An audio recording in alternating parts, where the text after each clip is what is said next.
Warning: the following live broadcast may contain loud, obnoxious, shrill, and alarming noises that might be considered disturbing, if not outright uncomfortable to listen to, especially if you are wearing headphones. I share my office space with an African gray parrot and two parakeets, and I have no control over their behavior while I am live streaming. Unlike my regular videos, where I have the opportunity to edit them out as best as I can. And I guess I would be doing that if I was actually putting out more edited videos like I said I would. But hey, if you are sensitive to loud, surprising background noises, I recommend either not turning your volume up too loud or watching my edited pre-recorded videos instead. Viewer discretion is advised. There we go. I should make like one of those transition screens for OBS, so it's just not so sudden when I pop up on the screen. But that's just another thing to add to my list, and it kind of goes against the theme of actually it's part of the problem of the theme of today's show. But yeah. So let me see who's joining me today in the chat. Oh, hello, Larry. Hello, Efrain. Hello, Grant. Welcome. Yes, it's another Wednesday. It's been a bit, I think. I can't remember the last. I know I did a stream in September somewhere. But yeah, it's just been. And yes, I see you, my precious eyeball people watching me from regions beyond. Thank you so much for joining me today. And if you are joining me from Facebook, come on over to YouTube. Join my sexy people in the chat. Keep them company as the as the stream goes on, as I try to like kind of get myself back together. I made a joke on the vlogs on Monday. Yeah, that's like, I found it very strange that 2023 only has 11 months. Because it just completely feels like oh, hello, Jim. Hello. Oh, wait. Oh, I've been forgetting to put everybody's stuff up here. Hello. Oh my goodness. It's like that yeah, because it just completely feels like that September is just, we skipped to September completely. Between Baltimore. Oh, look at that. I get to start my day with a rain. Hello, Visenia. Hello, welcome everybody. We're just joining here. I'm just like, warming up the room here. As yeah, we did. It felt that way, that we did skip September. I mean, oh, well, in terms of what? In terms of what, Grant? I mean, it's like, look, we're all in a mood. Oh, I see it. Look at that. It's like, hello, yes. Hold on, I'm being rated. Hold on. Let's see. Let's see here. Is the title a reference to that one Facebook post that we both commented on about the lady who made 20K on a combo Kickstarter and didn't break even? No, actually, it's not. Hello. Oh, there we go. Hello, Keenan. Hello. No, I saw it. I just saw it. Yes. Hello. Welcome, everybody. Yes, a beautiful day for a raid today. Oh, at least it gets me started on the right foot. There we go. It's like I was kind of feeling a little, it just kind of like feeling a little out of sorts. And thank you for boosting my mood, to get to get the show started. So no, it's because I'm actually feeling burnt out myself. That's Grant. It's like that's kind of the overall feeling that I've been having. Although the thing is, though, I am curious about that question, though. It's like, because it's like, yeah, it's like a lot of people, it's like have been saying that. It's like, for those of you, well, you know what? Before we get started, before I get, before Efrain rings the bell, let's just say that. Hello, everyone. especially after a raid. Oh, my name is Daphne Lage, and I'm a cartoonist, illustrator, and comic book artist from New York. I have been self-publishing comics since 1992. You guys do the math. And you know what that means. You really want to know my process? Absolutely. Usually starts with a holla and ends with a creamsicle. And then if there's time in between, Thundercats. Ho! And I am known for my furry fantasy adventure Tall Tales, which returns to Kickstarter next year in 2024. 2024 already. Doesn't Blade Runner take place in 2024? I mean, Jesus Christ. You know, with so we will be returning with Tall Tales in 2024 with the re-release of issues 1 through 5 of the new story arc Tears the Mother and the brand new issue 6. And in the meantime, I am also known for my mature audience's medieval fantasy drama, EGORAVEN, Heir of the First Unicorn, which also returns in 2024 with issue 8 out of a 15-issue series. I keep wanting to say it's a limited series, but 15 issues is not limited. So out of a 15-issue series, issue 8 will be releasing next year. And I am also co-host with Nita Landing on the Rage Into the Vlogs show every Monday and Friday at 11 a.m. Eastern on the Indie Comics Network, which I am also simulcasting through, by the way. And in the meantime, you can read both my comics online at Tall Tales, that's TAILS online.com, and egoworks.com, EGOWORKS.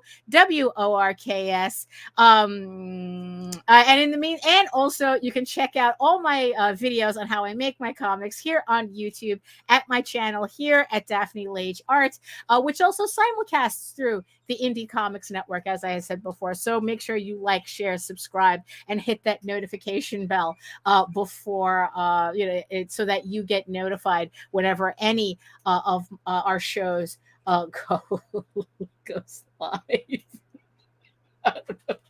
And it's like the raid. The raid. Like I said, the raid put me in a good mood. So thank you, Visenia, for blessing me this afternoon. Thank you so much. Grant says, I think it's called a maxi series. I guess, I don't know. It's 15 issues. That's all I can say. So where was I? Oh yeah. So while we're, waiting for everybody to kind of like come on in and, and I'm kind of like getting myself mentally ready. Thank you so much. Thank you. No, for real. You really did boost my mood. So thank you so much. By the way, I only caught a glimpse of one of your tarot cards, your Pulstober tarot cards, and that thing is gorgeous. So I'm really looking forward to seeing the entire collection of those Pulstober tarot cards. So you're going to make me collect... Well, yeah, that's why I'm saying that 15 issues is not like a mini series. It's not a mini series, but it's just 15 issues. I think let's just put it like that. So what happened was that me and Grant had come across a post.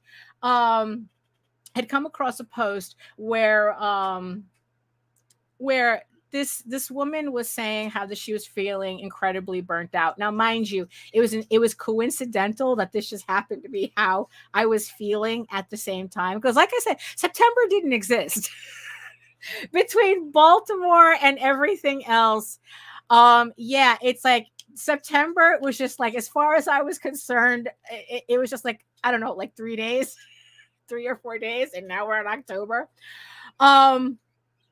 And I say, so this woman was talking about how she was feeling very burnt out, obviously that she was working on a project, a long-term project.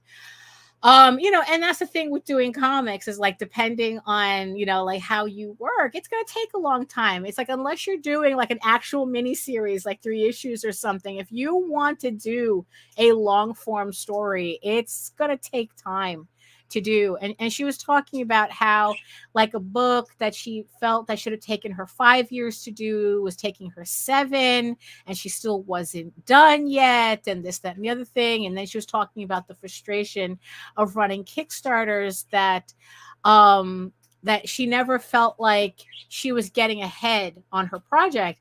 And she had said, I guess I had missed the part that Grant is like that the Grant had mentioned was that I guess like he had caught it in the post. As she said that her last campaign like made like $20,000 and she barely broke even on it. And and that was kind of like, yo, it's like, wait a minute. It's like, how does that happen? And and that was kind of like, now mind you, it's like I had told her that it's like, look, yeah, it's that's yeah, that's how I'm feeling too. I'm feeling burnt out. My last 3 campaigns were a grind. Holy crap. I mean, it just felt like I was like completely dragging my ass through them.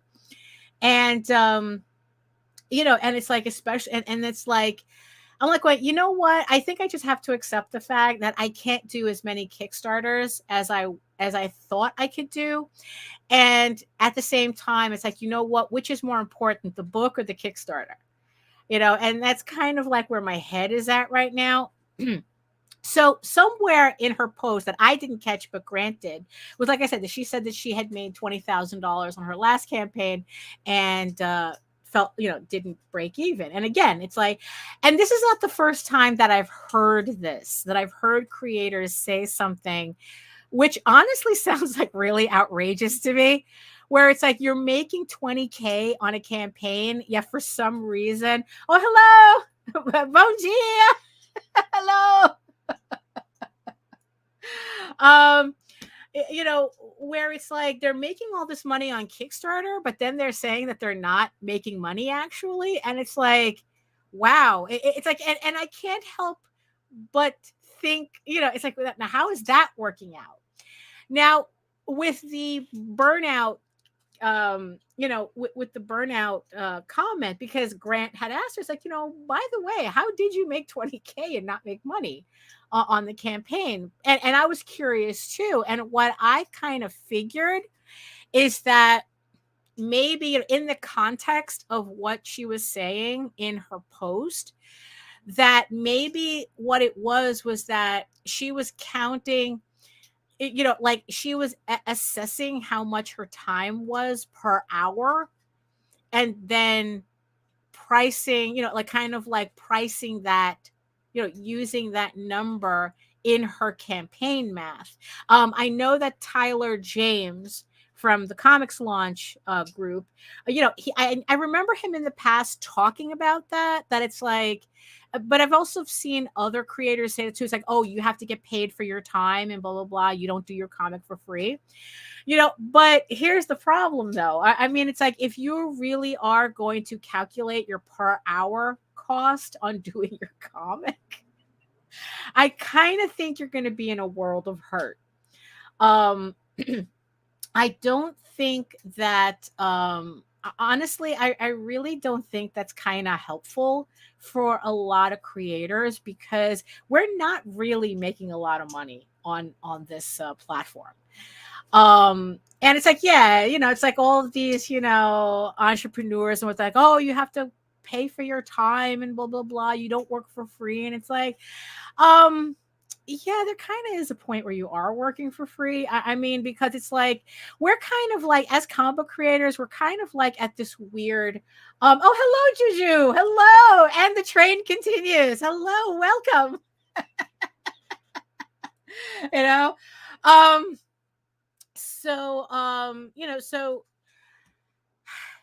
We're kind of at this weird intersection of hobby and career, where it's like, yeah, we're self-publishing, we're using Kickstarter to do it.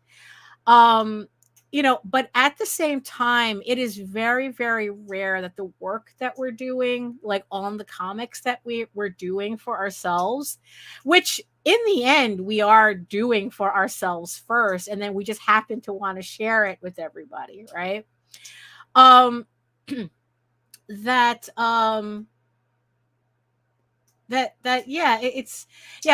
in this weird intersection, but it's like, yeah, we're doing this ourselves, but it's not, we're not, like I said, it's like we're not really making a lot of money on this.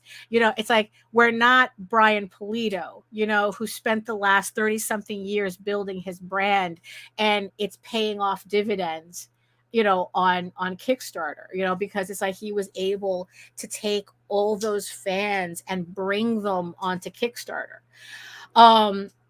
And you know, and that's, you know, it's like most of us, and here's the thing though, if you're making between $1,000 and $999 on Kickstarter, you're actually average.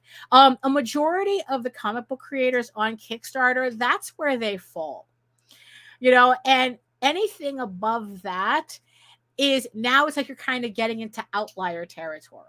You know, I mean, the real outliers are the 200 people out of, I think, like the 17,000 that start that do campaigns.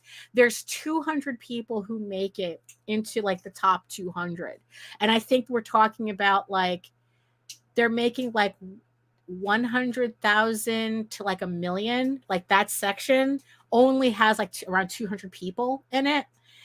You know, so you know, again, it's always like, okay, like there's always a 1% that floats to the top. You know, there's always that, while the rest of us are rather painfully average.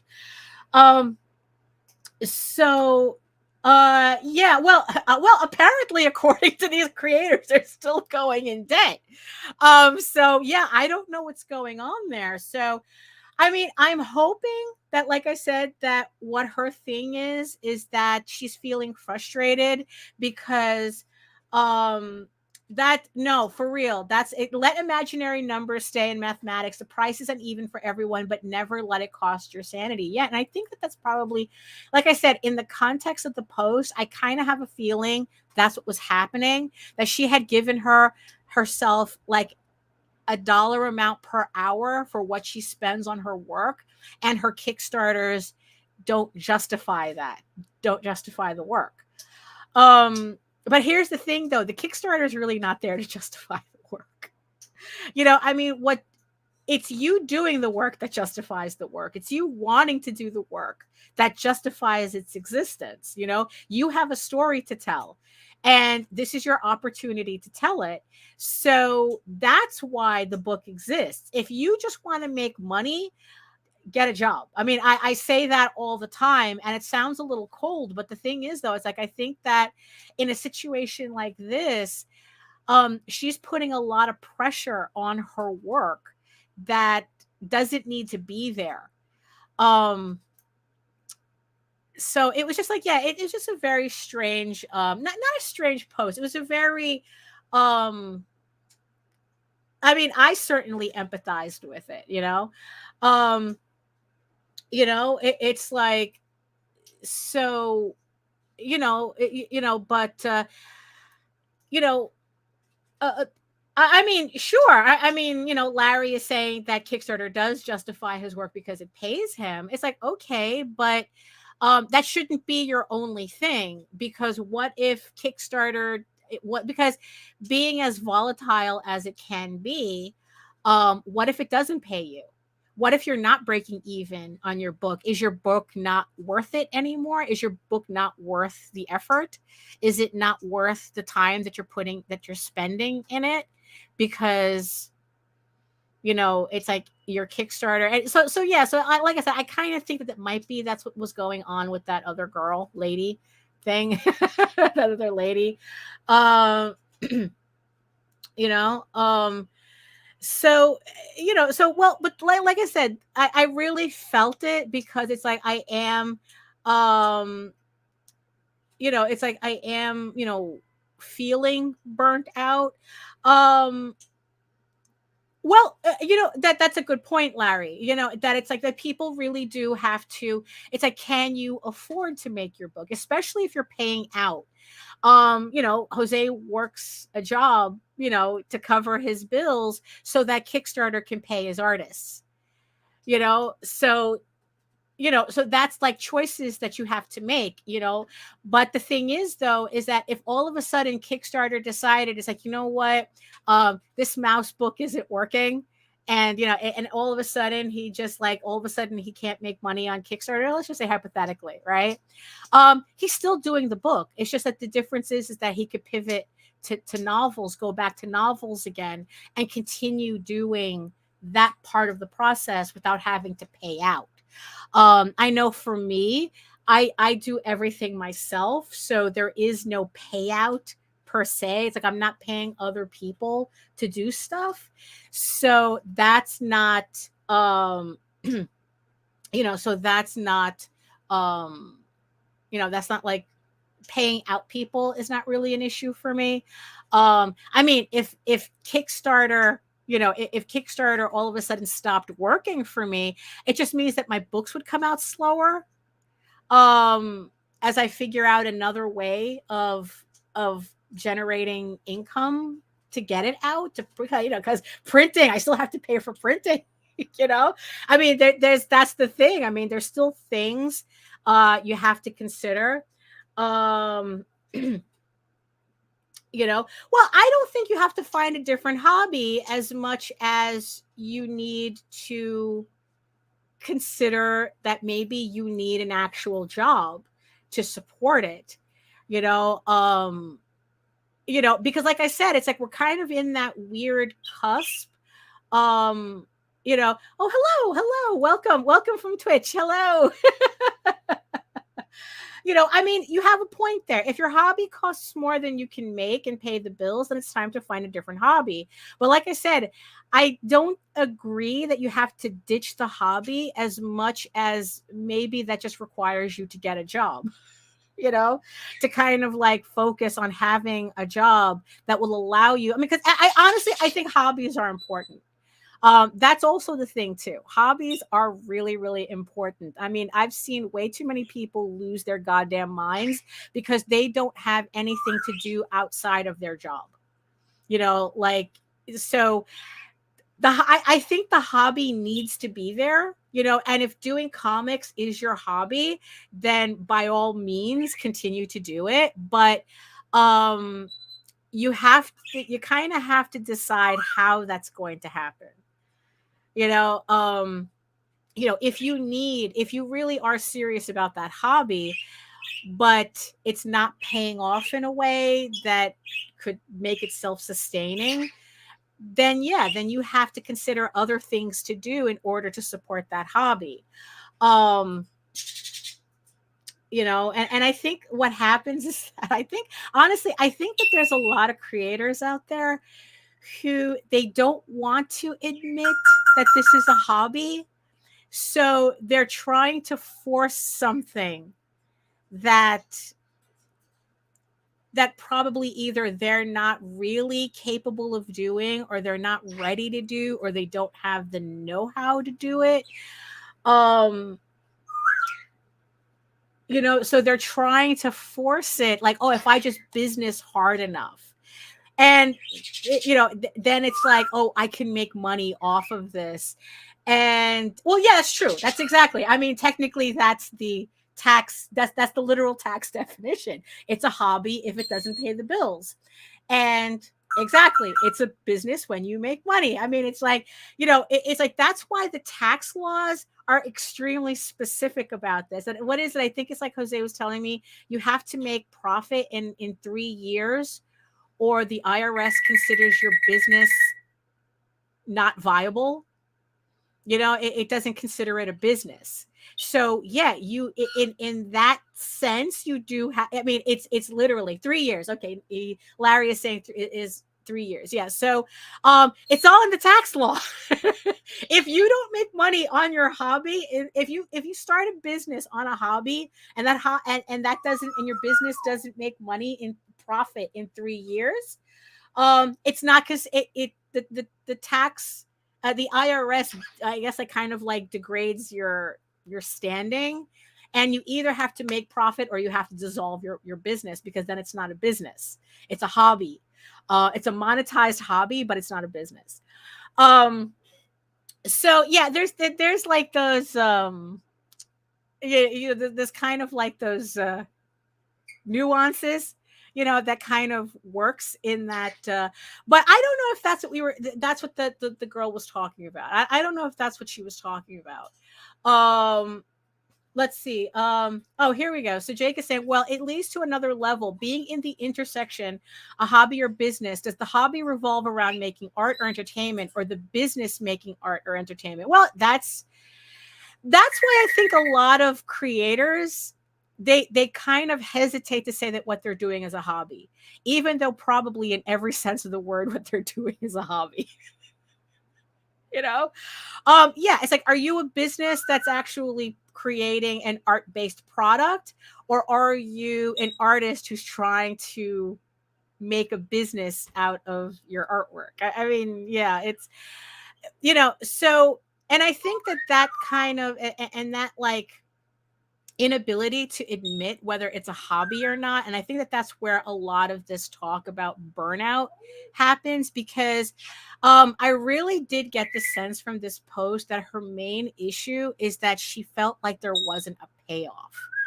But again, you're making 20 grand on a campaign and you're saying you're not breaking even. I mean, I mean, not to be callous, but if it's one thing that I did learn from watching Kickstarter grow, is seeing how many creators are actually shit at this. They're actually shitty at business. They're actually shitty at math. Right? They're actually shitty at everything pretty much. Yeah, I know. It's like, oh, there you go. Okay. Right. And then it's like, yeah, Vicente is like going, I can't even 20 grand. How dare? No, absolutely. Absolutely.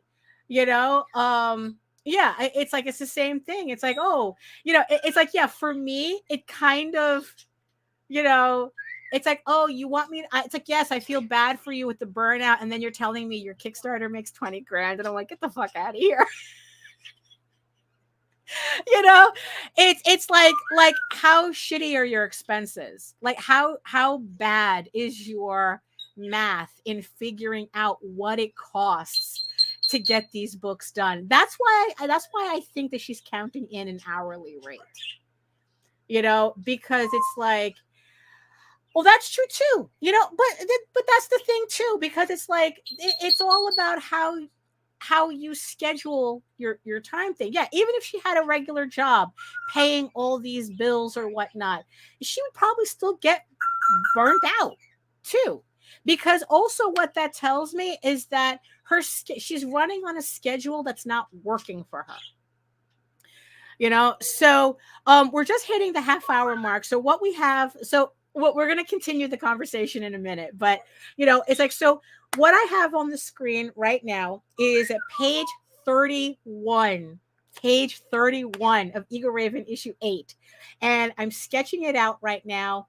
And we're just going to be working on this. What was funny was that if I had done, this was the page that I was planning on working on screen a couple of weeks ago, had, I didn't come down with a cold and I just like, oh, I don't feel like being on screen and whatnot. This was the page I was going to work on because it's technically the only page that I can kind of show right now that's kind of sort of not spoilery.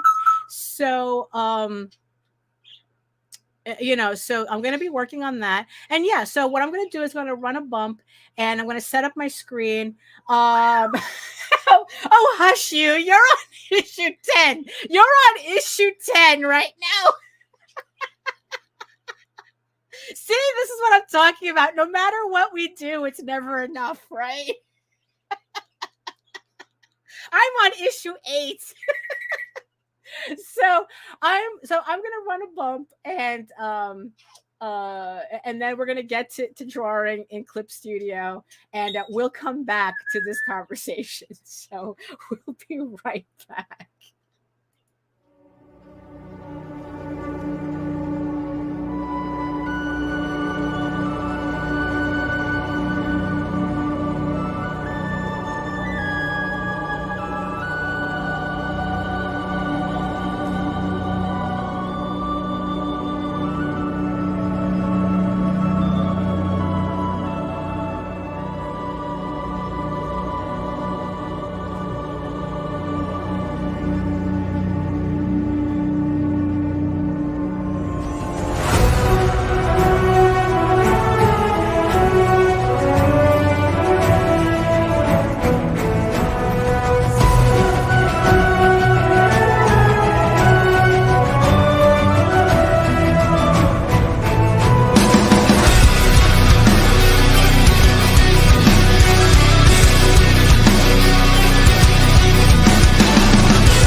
show for independents all around, giving you a platform to spread your word all over town. Catch the Craze is the place to promote to your fans with the Dreamer, Medina, and Sam the Crazy Man. Subscribe to our show and never miss an episode. It's time to get your mans, listen to us on the go. Updated every week, we never miss a day. Join the squad, come on in. It's time to catch the craze. If you are an independent, catch the craze. Making moves on your own, catch the craze. On your grind in the streets, catch the craze. Join the movement, catch the craze.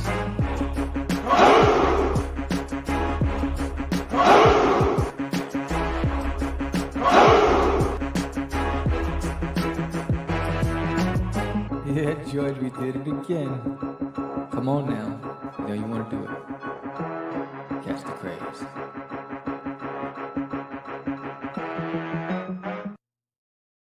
There we go. Also, I want to congratulate Sam Vera with another successful launch of issue 6 of There's an Alien in My Toilet.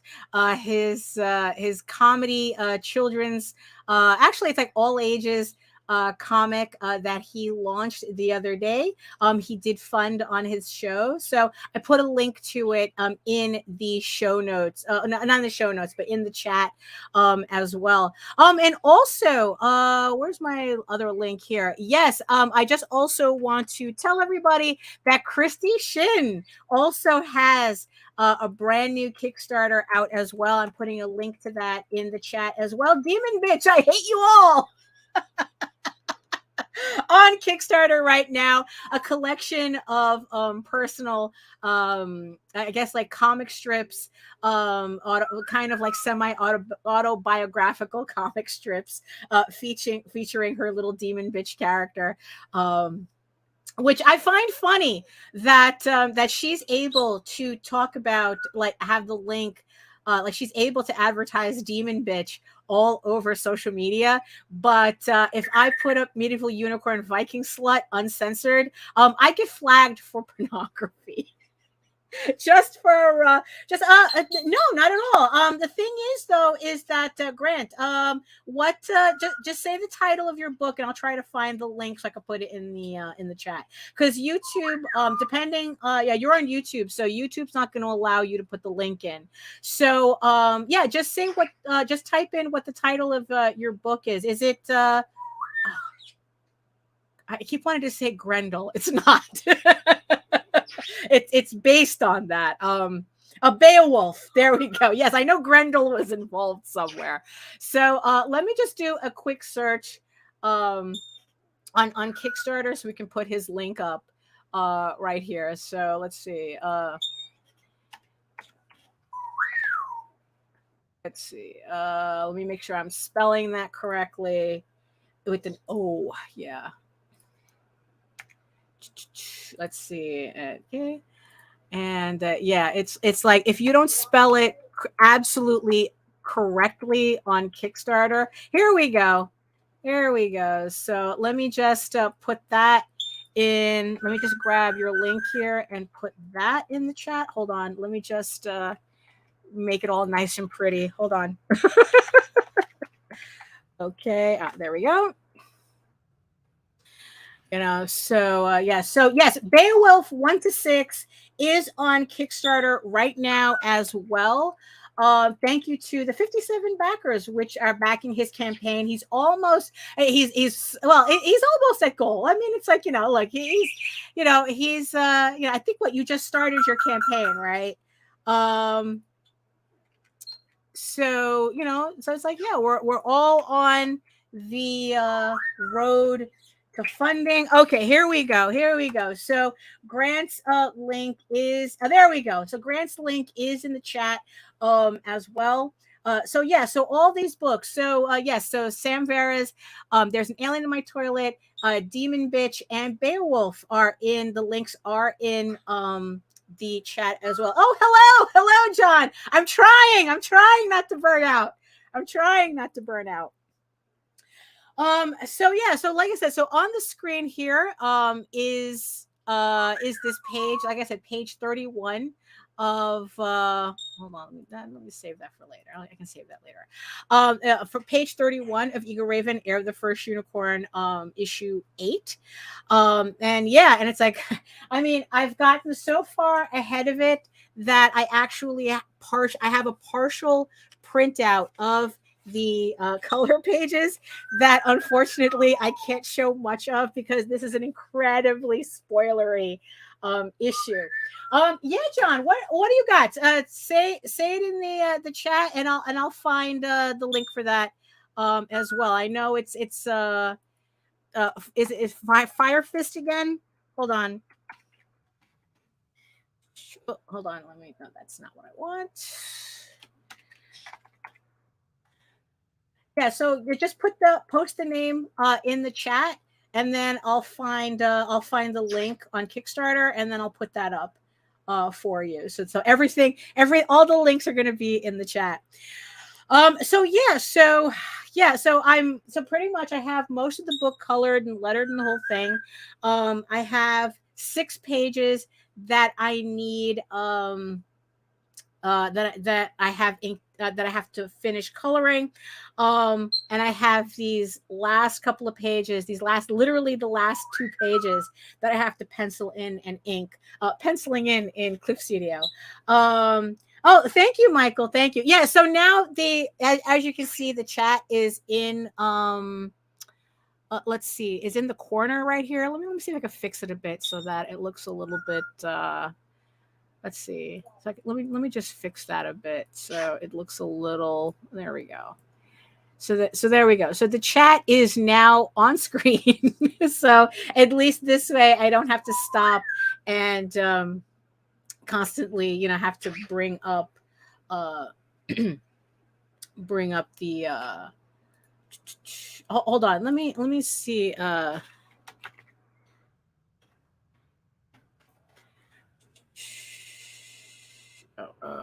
me see. Hold on. Bloodwing. I don't know if you call it. Do you call it Bloodwing anymore? Because I know you changed it to Fire Fist. Hold on. Let me see. Do you have a? So John, do you have? Oh, here it is. Here it is. Here it is. So here's Fire Fist. Fire Fist Angel Book 2. Play by the Devil's Rules. Right. That's the So you have 28 days to go on that campaign. Let me put that. Okay, let me put the link there. Hold on.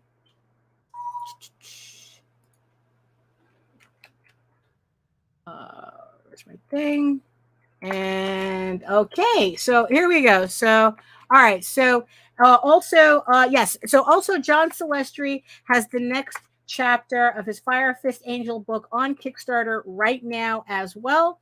So everything everything is in the chat, all the links. Yes, look, there's so many of them. There's so many of them. So okay, so now that's okay, let me close that. All right, so okay, so we got everybody's links. We got everybody. Are we good? Okay, so where were we? So we were talking about the intersection of hobby and business, and I really do think that, considering the post that the post that me and Grant were mentioning. Oh, you're welcome, John. You're welcome. Is that as creators, we kind of have to decide what it is that we're doing and then plan accordingly. So, like I said, I've been feeling like really burnt out, especially in September, especially this September. So I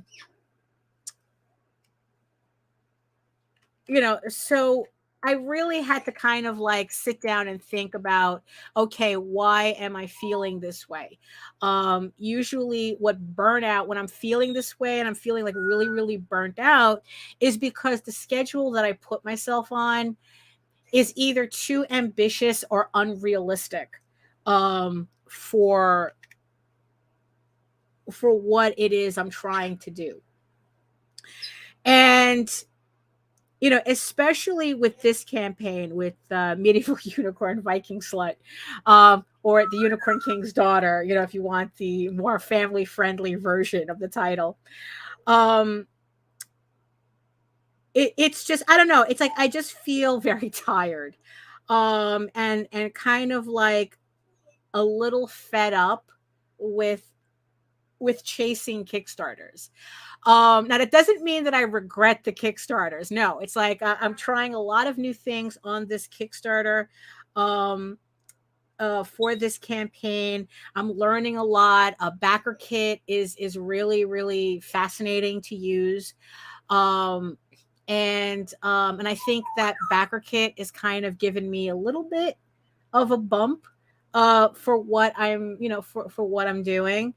And you know, and it's like, you know, that in and of itself, I don't mind, you know, I don't mind at all, you know, because it's like, you know, everything. I like the learning experience. I like seeing like, oh, let's try something different, you know. It's like, let's see what happens, you know. And you know, I like that, but the thing is, it just felt like a lot this month. Like, it literally felt like I ran my last 3 campaigns in the same moment of time.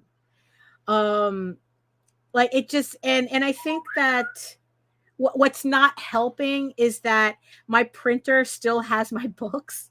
I sent him the files before I went to Baltimore. Um uh and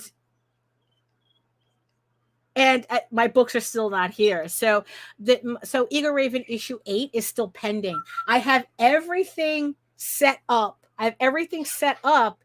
To fulfill this campaign.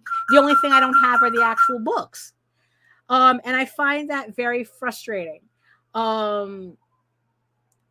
Because like I said, I sent the files to him before I went to Baltimore. So we're talking about what, like 3 weeks, almost 4 weeks now since he had the files.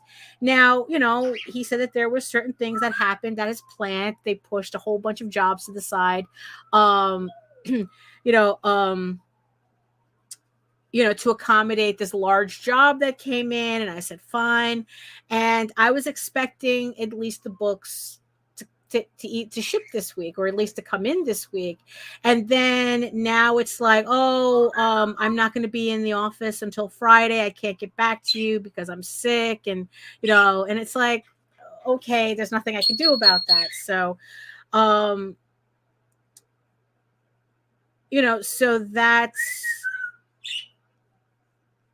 you know, so that's a frustration that I'm having right now, because it's like, I don't like the idea of running a campaign while one is open, but there's nothing for me to do except wait. That, you know, so that's it. You know, it's like, you know, you know, and the thing is, though, it's like, am I annoyed? Yes, but you know, at the same time, it's like, look, this printer has done right by me since I started using them.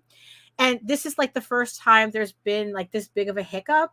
So, you know, and I'm counting, you know, and I'm counting that this as being worse than, like, there was one order where everything was miscut and he had to reprint everything for me to be able to fulfill. And he did it within days.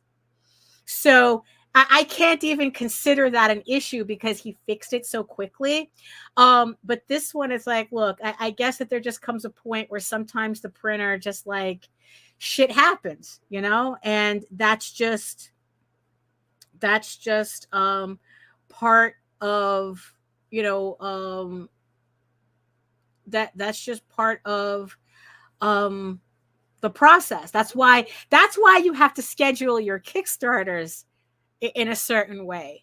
Oh yeah, no, definitely. That's exactly, you know, John is saying it's like running a relay race. Someone drops the baton and you're messed up. Yeah, exactly. And I have no control. Yeah, the difference is that there is no baton for me to pick up. It's like I just have to wait, you know? So luckily luckily my schedule for fulfilling the Kickstarter is November. Usually I do like a month, or is it's either this month or November. I would have to check. I think it's October. So as long as I ship everything this month, technically I'm still on time. You know, I mean, that's yeah, I know. So that's been kind of getting to me. Going to Baltimore, you know, having you know, it's like being excited about the show and then having it turn into a complete flop. That kind of like added to everything. Um, you know, I mean, yeah, like I said, these last 3 campaigns, the Tall Tales one, the EGORAVEN one, the one that I'm running now, it's like it just feels like a little too much going on right now. And what I ended up thinking, and then it's like I got to the point, and mind you, I had one more book scheduled before the end of the year. There was another book that I was supposed to put out on Kickstarter in November. I was supposed to put out the first House of Bob sketchbook. And after I kind of realized this is how I was feeling, I made the decision that it's like, look, which is more important, doing the Kickstarters or doing the books? Am I doing the books for the Kickstarters, or am I running these Kickstarters to support the book? And it seemed that I had that backwards for a while, that I was setting up, what I was originally doing was that I was setting up all my Kickstarter schedules for the year and then rushing to get those books done for those deadlines. And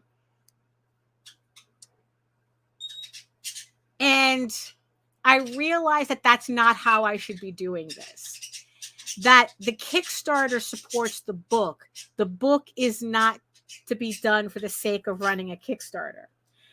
So I made the decision that I was going to postpone the House of Bob book for next year because I want it to be a special book. I want it to be a special campaign. I want to proof it correctly. I want to have time to do a proper pre-launch. And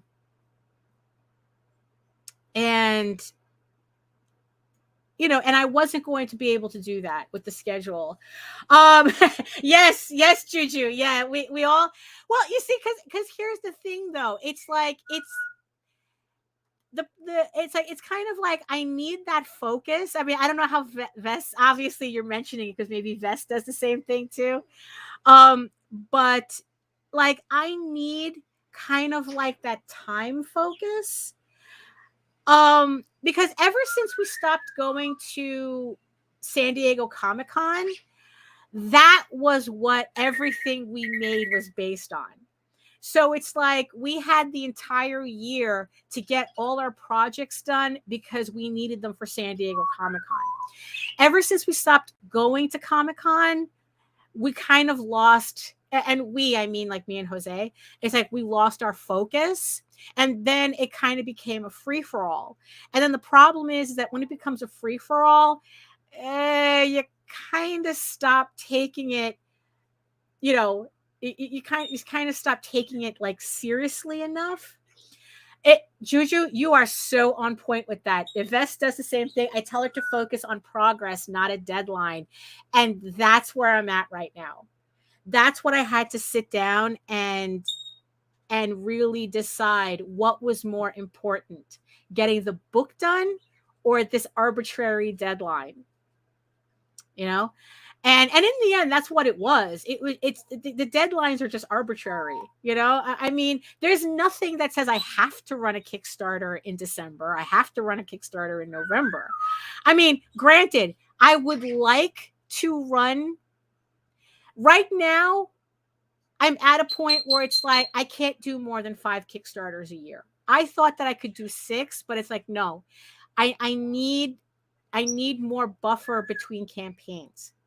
So I figure I can probably do 5, 5 Kickstarters. So that's kind of like where my thought started.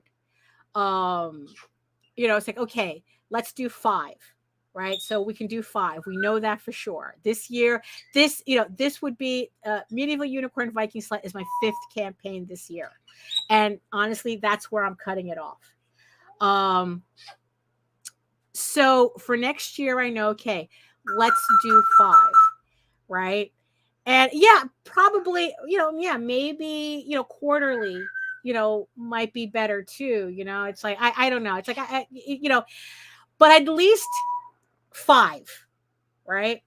So then I go, okay, putting down dates, that doesn't work for me. It doesn't work for me. Before, like I think it's like at the very end of September, I actually did a reschedule on a calendar marking what I can accomplish per day. That's out the window. By October 2nd, that was out the window. It's like, so say that, I'm supposed to have page 30. I was supposed to have page 30 last week. Just to give you an idea. It's like, no, this is not going to work. This is not going to work. I have to have this page done today. I have to have this done today. I have to have this done today. Unless it's a very, very specific deadline, then yeah, okay, I can make the effort for that. But that usually means that everything else around it gets pushed to the side, and that becomes the focus, right? But for what but for what I was doing, it was just like, no, that whole like daily deadline thing is just not working, because any little hiccup and I'm off the rails, and then the schedule's blown, and then I get this whole thing where it's like, oh, then what's the point then? And it's like, whatever. And it's like, yeah, John, it's like that was the problem. I was taking the fun out of the process. And the thing is, though, it's not necessarily fun. It's a process. I've mentioned this before, that I hate the process.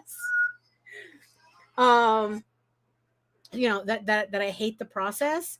So, I like finishing the books, So what I realized that what was working for me was having a list of all the books I wanted to accomplish.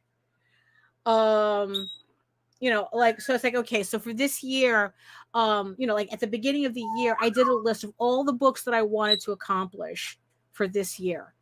The only book on that list that I'm not probably going to be able to finish is the House of Bob sketchbook. But in terms of the important books that I wanted to get done, I'm pretty much through that list. There were some side things that I have on my list that I thought, oh, maybe I could, and there's still time in the year, so I could probably still do them. Let me get the list. Let me get it.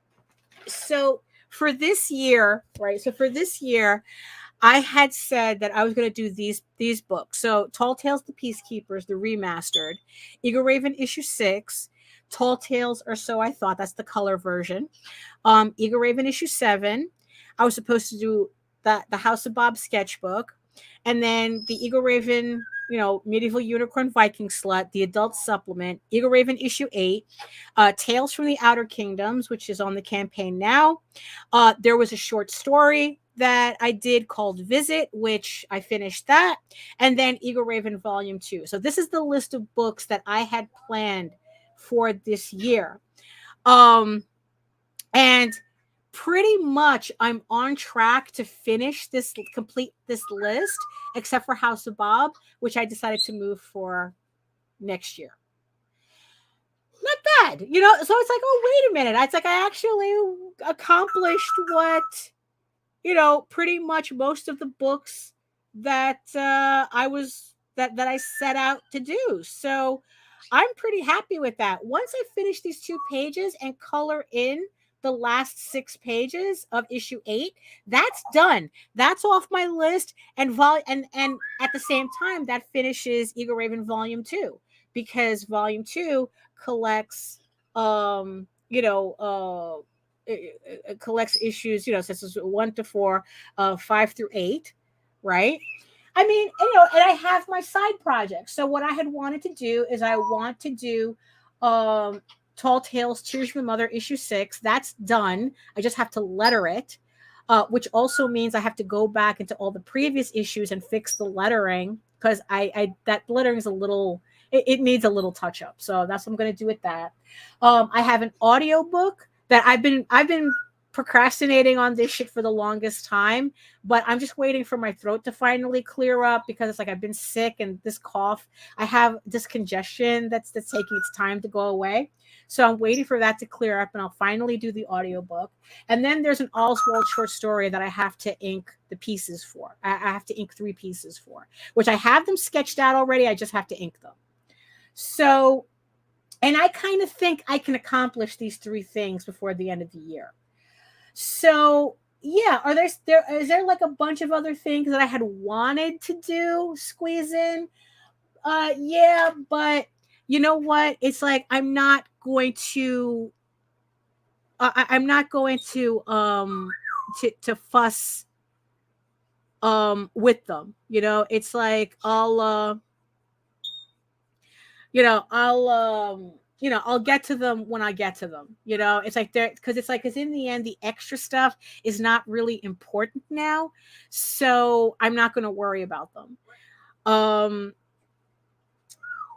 So that's kind of like, yeah. So, Juju, I think, I think that's right. It's like, okay, she's like going, yeah, that it's like, that it's the process. Are you making progress?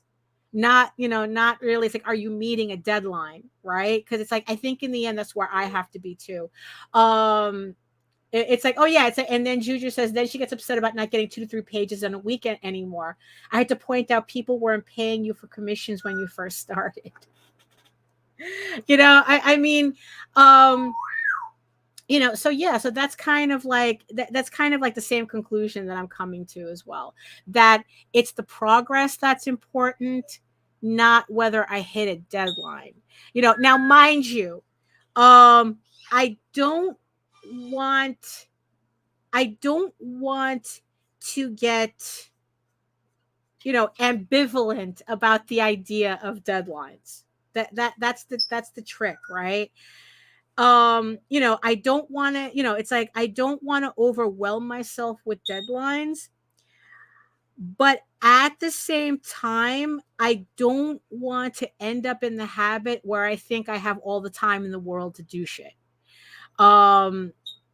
And that's something I'm definitely not feeling.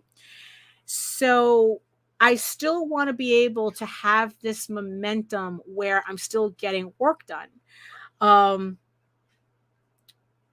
The difference, but the difference is like, I'm not going to push myself because, oh, I have to put out a book in January, or it's like, but it's like, look, if I don't have a book done, right. So right now, if I don't have a book done, there's no Kickstarter. It's that simple. It's like, I'm going to do the books. I'm going to have my list for next year of what I want to, the books I want to accomplish for next year. And I'm going to be doing those books. And then once those books are done, then I'll schedule the Kickstarter. Or at least when it's close enough that I can make the page, and then we can do, and then it's like, I know that by the time the Kickstarter launches, the book will be done. So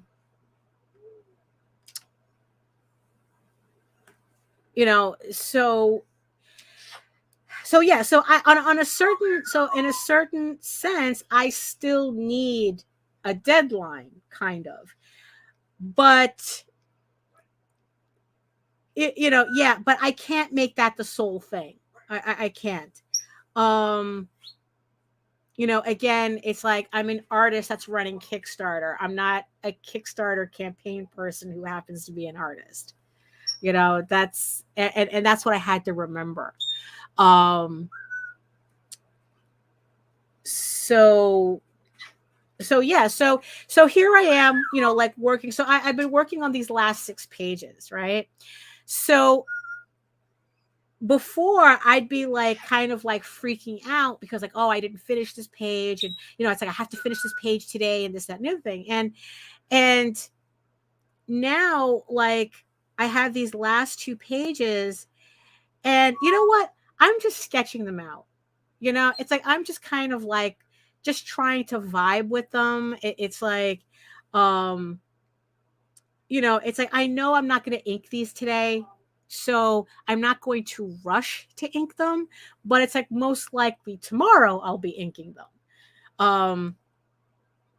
So you know, so it's like, so you know, as long as I finish my pencils today, then I'll be able to ink them tomorrow, and then just move on. And then it's like I'll pretty much by Friday I'll be on the last page, working on that. So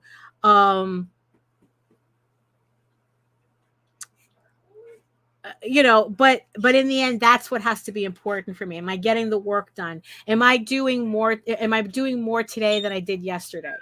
You know, am I accomplishing more today than I did yesterday?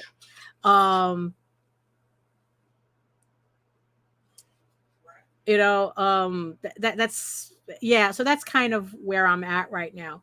So I had to kind of like get rid of the guilt of having to cancel a Kickstarter, which is stupid because it's not like it was on the schedule. Like it's not like it was committed. It's not like I had a launch page up or anything. Thank goodness, because that would have committed me to it. You know,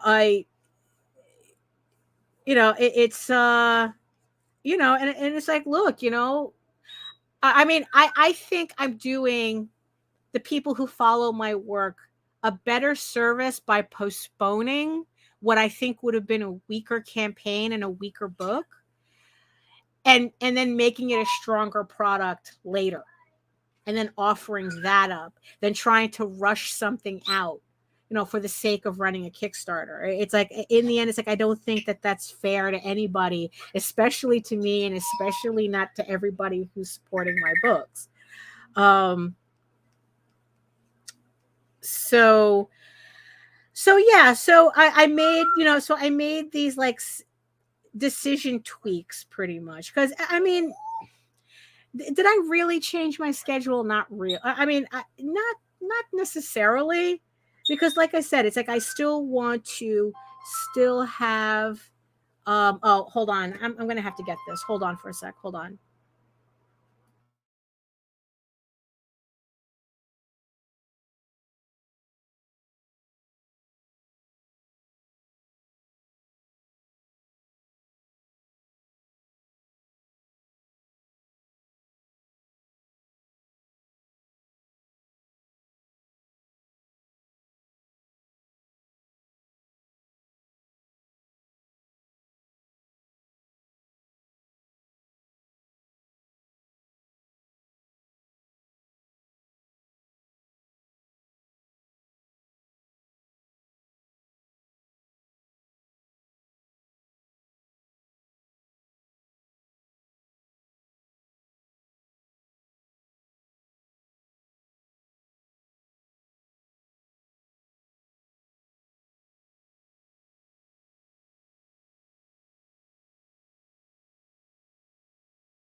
Okay, sorry about that. I should have put the music on, but you know, yeah, but I had to get that. Okay, so yeah, let's see. Grant says, yeah, same work schedule. Oh, Juju says same work schedule, just less pressure. Yeah, I agree.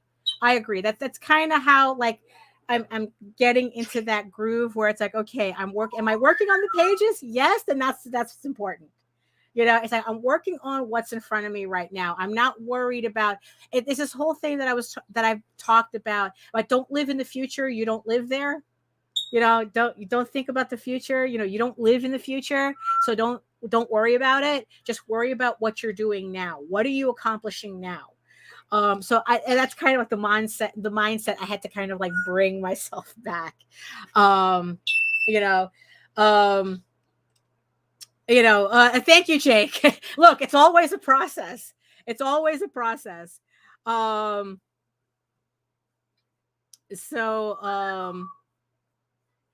Yeah, it's, so that's kind of like the thing. And I think that's the same thing with this post that we saw on Facebook, is that apparently, you know, she's putting all this pressure on this book that she's making, and all she's doing is stressing herself out. When it's like, what she really needs to do is she needs to take a step back and decide why she's doing what she's doing. It's like, why are you telling the story that you're telling? And why are you doing it this way? Grant had, let me see if I can find that.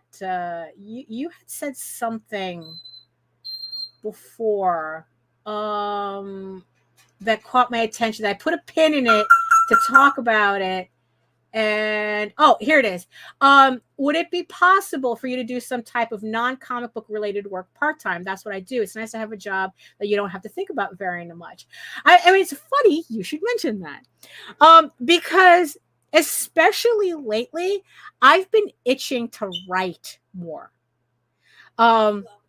It's like with this campaign that I'm doing, it's like, and also like doing it in conjunction with Krista Crawford, who's doing her own campaign, Sky of Thorns, which is a romance fantasy novel. So because I was doing this collaboration with her, I was also looking at a lot of prose, a lot of novelists, romance fantasy novelists. And just lately, I've just been really getting a hankering for writing again. Last year, I spent a lot of time writing my novel, which I'm still in the process of. So it's like, I was like, I know I've showed this before, like I'm laying out the book and, like trying to get a sense of like how it's going to look and whatnot, even though we haven't left first draft yet. So eventually we'll get to that. It's like, because it's a book that technically comes out after the 15 issues, it's like I'm not completely in a rush to do it. So, we'll get to it when we get to it. And hold on, did I have background on this? Let's see. Oh yeah. Okay. Yeah. All right. So let's do that. So that. Right.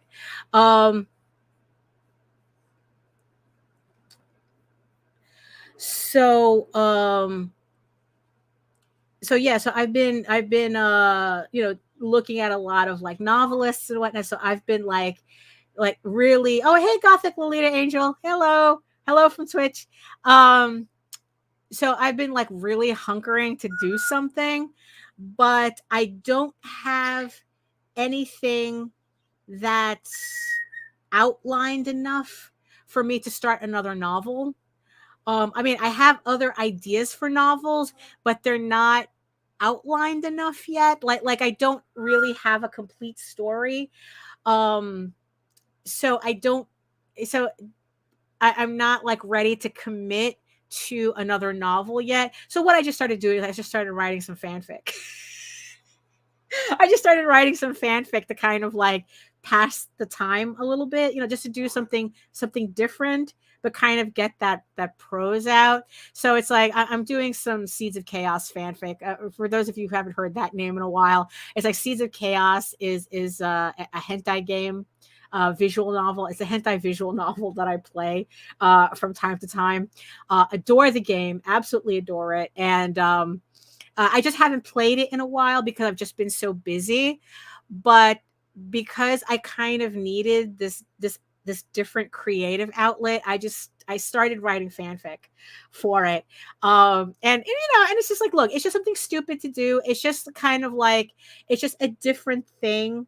For me to kind of like take my mind off of the work, for a little bit. And also like it allows, and because it's fanfic, I don't have to be serious with it. I don't have to be proper with it. It's like I don't I could just write it, like whatever comes to. All right. Talk to you later, Grant. Oh yeah, Juju. So Vess is writing and drawing fan fiction too. I know. It's like sometimes we have that same release. We need that same release, I guess. Oh, there you go. So it's like it's just, so I don't have to think about it too hard because it is fanfic. So it's not like I have to worry about lore or anything or world building. It's just that, look, it's the shit from the game. Let me just write something, just kind of like, and just get those. And also the thing is too, is like, I'm also with one of the novels, I'm still in the process of trying to figure stuff out. And the best way I usually figure stuff out is through fanfic. Because I guess it's like, it allows me to write without having to use a lot of brain power to do it. So I usually end up figuring stuff out because of that. And then when I'm done, I take whatever solutions I came up with, and then I put it in the novel the way it's supposed to be. So, I guess I'm killing a couple of birds, with one stone, kind of with the one fanfic stone, I guess. So that's, so that would be something that maybe this person who wrote the original post, maybe that's something that she has to consider, that, maybe she should do something else. Maybe her project is a little too taxing, so she might need to dedicate brain power creatively to something else, to kind of relax, I guess, and then get back to it. So, so maybe, she has to do, and that's also what burning out, you're doing too much of one thing. And I guess in this case, it's like, maybe it's like, I'm just doing too many Kickstarters in too short of a span. So it was affecting the books I was putting together, because again, I was rushing for the Kickstarter, not doing the books for the Kickstarter type of thing. I was putting the Kickstarters first. That was my problem. I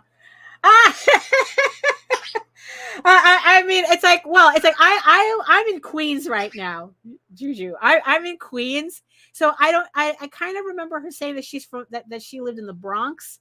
So we were kind of like on opposite ends. But there's a similarity. There's a similarity. So in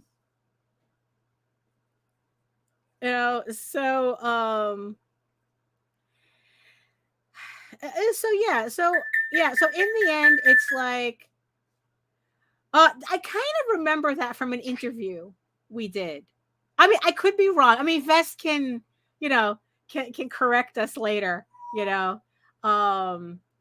I could have sworn she said she lived in the Bronx. Because there was one show where one of Jose's shows where we almost had every borough represented. Because I think like Jose was representing Queens and Brooklyn. Rosario is Queens. I think George is Yonkers. Sam, well, I don't remember if Sam was Brooklyn or the Bronx as well. I don't remember.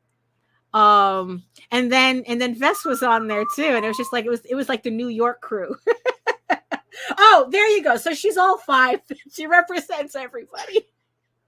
There you go. There you go. So Vess had a taste of every borough. So there you go.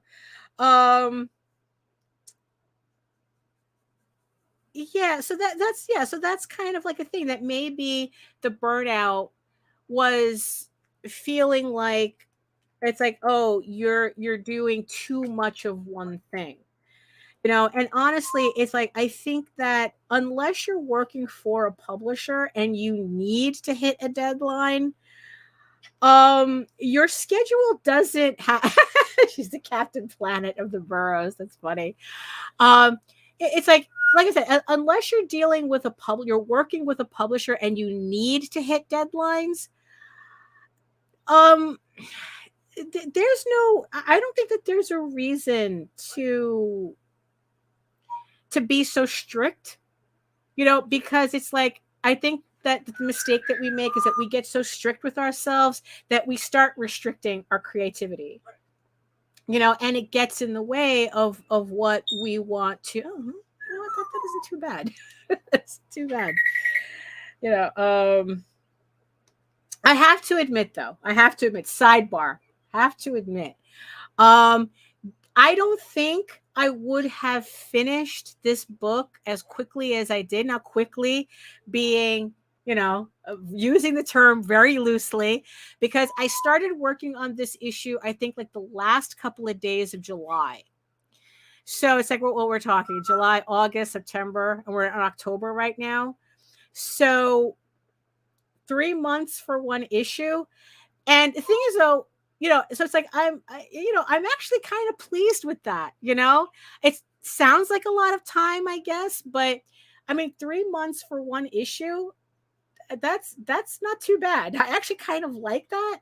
And mind you, and this isn't like constantly grinding on the book. I mean, I kind of felt like at times, but it's like I was able to do a whole bunch of things too at the same time. And honestly, I really do have to admit, if it wasn't for being able to do this in Clip Studio Paint, it would help if I save while I'm at it too. Hold on.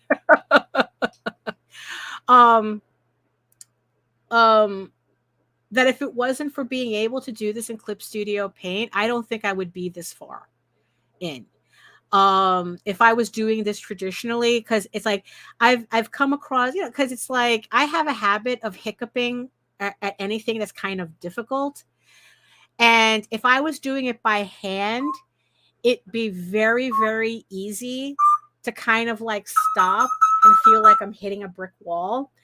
But in Clip Studio, whenever I hit like a hiccup, whenever I hit like a hard part, it was very easy for me to kind of like figure out how to solve the issue and then move on. Even if I had to like skip pages or whatnot, it was very easy for me to do that. Yes, I am on, actually, that what's on the screen is Clip Studio Paint. Yes. I do the penciling and the inking in Clip Studio. I still do my coloring in Photoshop. Although eventually I would like to transition everything over to Clip Studio as well. It's just that I haven't gotten used to everything. So when I'm coloring, I just want to get it done. So at least in Photoshop, I know all the shortcuts. I know how everything works. So it's not kind of getting in the way. I'm not having friction. That was something that I learned today. I just happened to watch a video about something similar to this, about burnout and how to like, how to create good habits and whatnot. And they were talking about friction, right? Where friction is the thing that kind of annoys you enough to not do something that you're supposed to be doing. And when I'm working by hand, it's a lot of friction. When I'm working manually on paper, it's a lot of friction. It's like everything affects me, the way I'm sitting, the way my table is angled, the way, it's like the way the pencil is sharp enough. Every little thing is friction. In Clip Studio Paint, I don't have that. All I have to do is just make sure my chair, we're in the right, we're in the right angle. And everything I need is in Clip Studio. I don't have to worry about my pencils not being sharp enough. I don't have to worry about my pens needing to be cleaned out when I'm inking. I don't have to worry about, oh, I have to use reference for this, which means I have to print it out and lightbox it and shit. No, I can do everything in Clip Studio. So everything that in physicality would have been complete friction slowing me down is not an issue in Clip Studio. So it was just very funny to, not funny, haha, but it was interesting to kind of realize, like, just how much I was able to get done, just by doing everything digitally. It's like, just being able to pencil without that anxiety of like, oh, what if I get this wrong and then I have to erase everything, and that whole thing. I mean, it was quite an eye-opening. It still is. It's quite an eye-opening experience. There's still a lot of things that I still have to learn. Although I have to admit, though, I remember Visenia doing this, and I looked everywhere trying to figure out the instructions on how to do it, and I figured out how to do it. And it was the ability, I swear, this was a game changer for me because I'm using it everywhere. The ability to use, to do a brush. It's not a brush. It's a special, it's a layer special thing. Layer property, I guess, where if I draw a line, the line is actually outlined, so I was able to do so much stuff with that it was just like, that was a game changer. Photoshop could never do that for me, but I was able to do that in Clip Studio. Let me show you. Let me show everybody what I'm talking about. So what it is, it's a special layer that it's kind of like an outline effect. Right, edge. It's called edge here. I don't know. It's like this little circle thing here. So then I put this to black, right? And then I switched my pen ink, my ink to white. And then when I go to draw in a line, it has an outline on it. Let me do that again. So it's like, you see, it has an outline. And I have been obsessed with being able to do this. I mean, anything where I needed to have like kind of like this shape, before I was like outlining by hand, and you know how that sucks. If you don't have your hand, but this, it's like I could just do laces and rope and just game changer. Just this alone in Clip Studio, game changer. That and the straight line tool. The fact that I can hold down shift and do a straight line like that, game changer. Groundbreaking. So it's just, so yeah, so going digital, although it's not completely, has really done wonders for me, being able to do artwork in a more timely fashion. I just had to mention that. I just had to mention that because it still excites me. It still excites. It's like, mind you, not the exuberance that I had at the very beginning when I was learning this, but it still really does excite me. And I do want to learn more about the program, so that I can become more efficient in it and because of that, be able to do more in the program and get more artwork done. So that's, yeah. So 3 months. So right now, this issue is pretty much taking me 3 months, because it definitely in the next couple of weeks is going to be completely finished. So,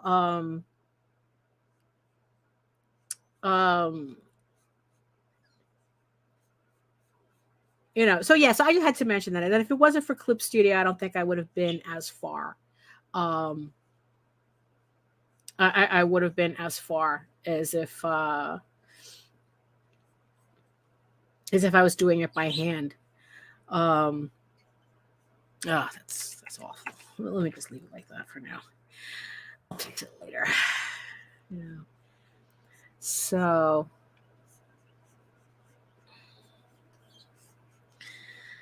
you know, so yeah. Oh yeah. So yeah. So probably, you know, like another thing that woman who was saying about being burnt out and feeling like it was all for nothing, and it's,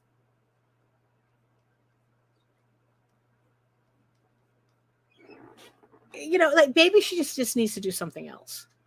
You know, maybe it's like, look, because it's like, look, technically I started technically working on EGORAVEN 20 years ago. It's about like probably like all kind of like everything that I was doing that pretty much set the trajectory of the story the way it is now pretty much came together in 2020.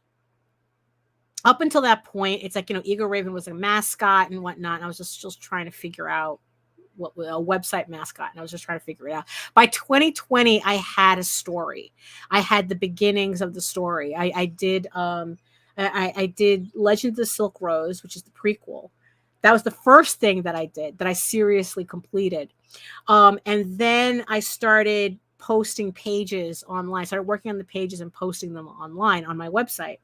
And then it's like, it was only in 2021 that I remastered those pages, colored it in, and then finally put them on Kickstarter. So this is it. This is pretty much how the story is going. You know, it's like, so it, you know, so it took me that long to do. So since 2021, we're in 2023 now. So already it's like I'm finishing issue 8. You know, so yeah, it's like I'm talking about maybe finishing this book in like 2026, you know? So, you know, sooner if I can help it, but you know, that's how it goes. I mean, that's the thing with doing comics, right? It takes a bit. If it's not the one thing you're concentrating on, it's going to take a while.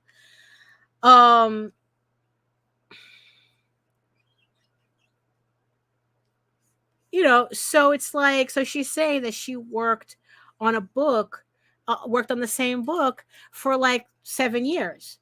It's like, okay, well, that's how long it's taking. I don't know how long her story is. But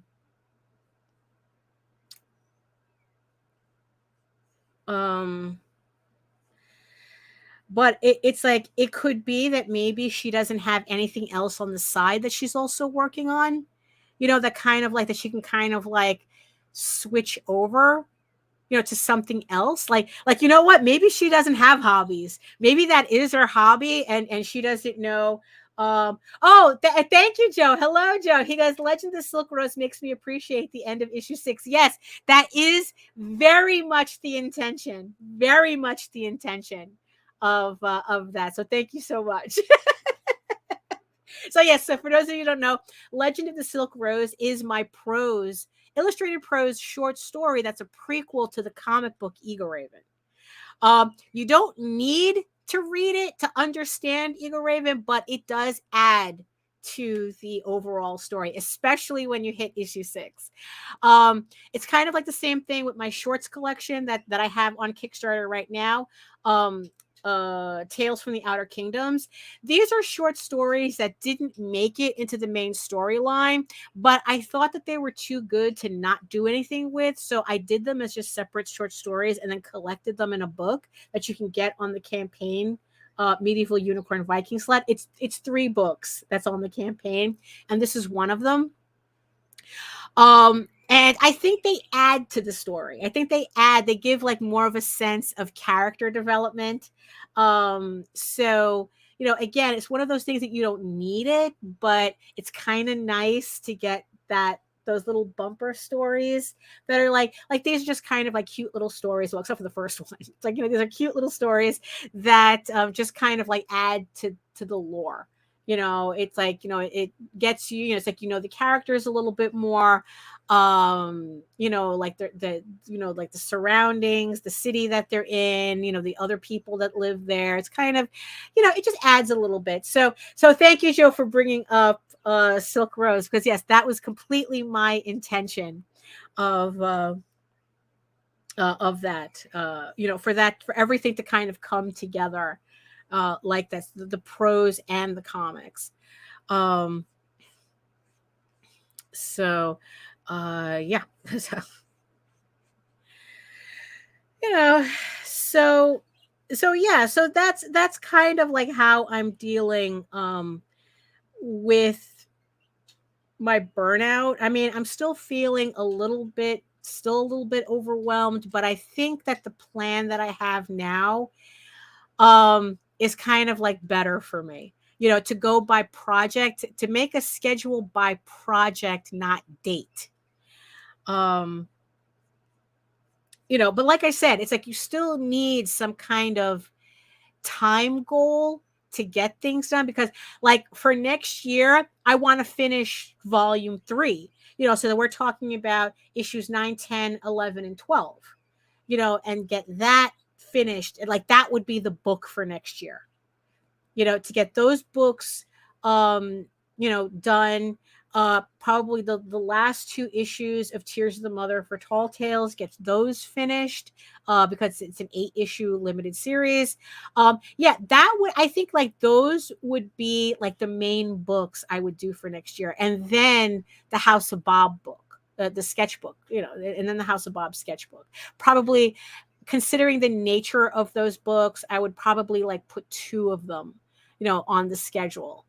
So what we're talking about 4, 5, 6 comics and 2 sketchbooks for next year. So that would be my schedule for next year.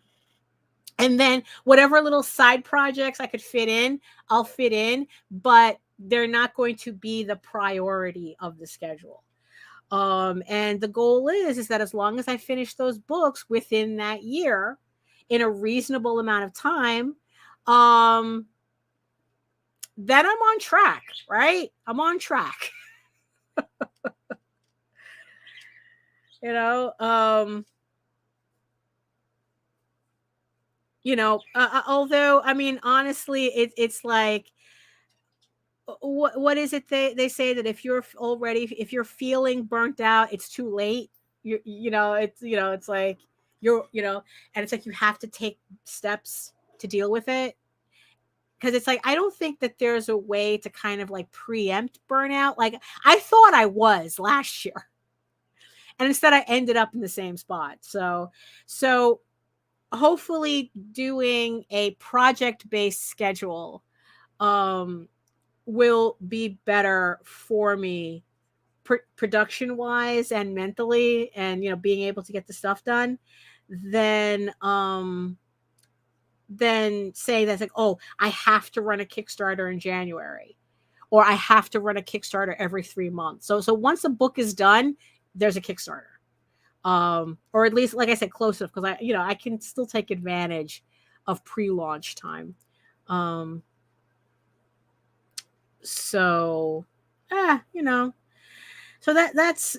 kind of like that's kind of like where I'm at right now, in terms of, it's like I'm feeling really good about the work that I'm doing. I'm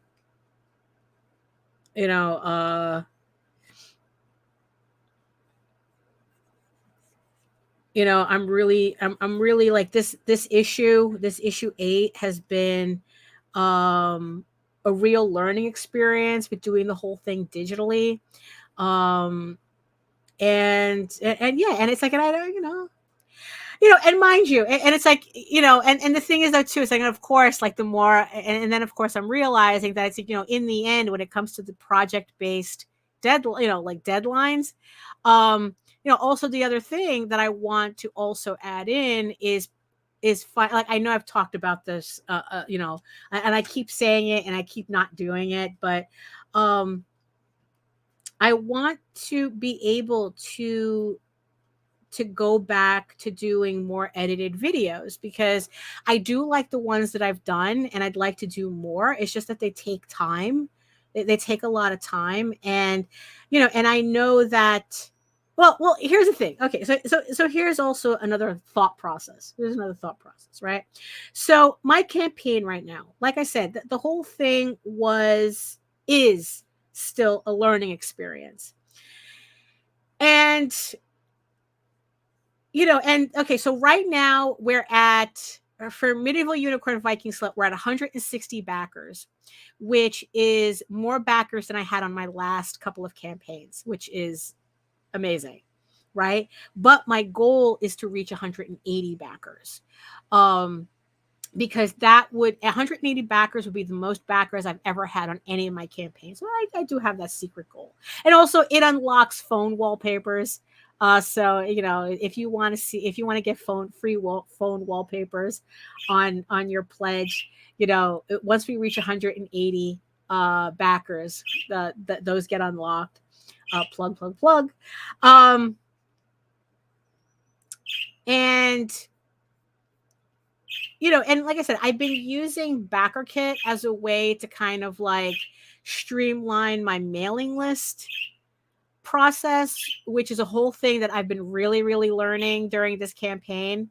Like I said, BackerKit's a very interesting experiment, because what it does is that you use BackerKit, you put in all your campaigns, and then it combines all of your backers into one mailing list. And then you're able to send out updates without kind of feeling like you're being a pest about it, you know, because it's like, you can actually just send to people who didn't back a current campaign, who they haven't backed yet, they haven't opened up the, I mean, it's another email thing, right? And then I separated out my backers on MailChimp, only leaving me left with the people who signed up through the websites and whatnot, that they didn't back campaigns. So I'm able to send like different types of emails to them, as I would to a backer. So that's been pretty interesting to kind of to get together, right? So the thing that I'm thinking, right, is that, so I'm doing this campaign, I'm watching the data, and the thing that I'm trying to figure out is where a bulk of my audience is really coming from, you know, and who's supporting me. And how this campaign finishes will determine what other projects I'm going to do afterwards in terms of promotion. Not in terms of the books that I do. The books that I do, that's set in stone. But in terms of what I do for promotion. Because there's certain goals that I want to reach on this campaign that, if I reach them, might tell me one thing, but if I don't reach them, there's a whole plan B that I have to really seriously consider. And Tyler Carpenter was always talking about, you know, like how to optimize your social media presence in order to bring in that cold audience that you could eventually convert into a warm audience, or a hot audience for that matter, people who will actually buy from you, not only buy from you, but advocate for you. That pretty much that your fans, the goal is to create fans who will be your advertisers, you know, who will be, they're going to do the advertising for you, the promotion for you. But until we get to that point, you know, there's still a process. And depending on what goals I reach on this campaign, that's going to tell me whether it's like, okay, I'm going to have to implement my plan B, which is I'm going to seriously have to start doing edited long form videos for YouTube, because that's kind of where I think I can maximize my audience reach, because it is video. um, and just kind of like work it from there, because I still want to do the plan where I want to open up an Etsy store, and I want to start utilizing that as kind of like an easy way for people to buy my work. I mean, because it's like, because you got to figure that, you know, like most people have an Etsy account. Like a lot, I mean, a lot of people do. I mean, it's like most people have an Amazon account, but a lot of people behind that have an Etsy account. And again, I'm talking about, removing friction, right? It's like, how easy can I make buying my stuff, buying my books online? If they're not buying it from Kickstarter, would they buy it from Etsy? Now, I know that some people have said that they haven't had luck selling comics on Etsy.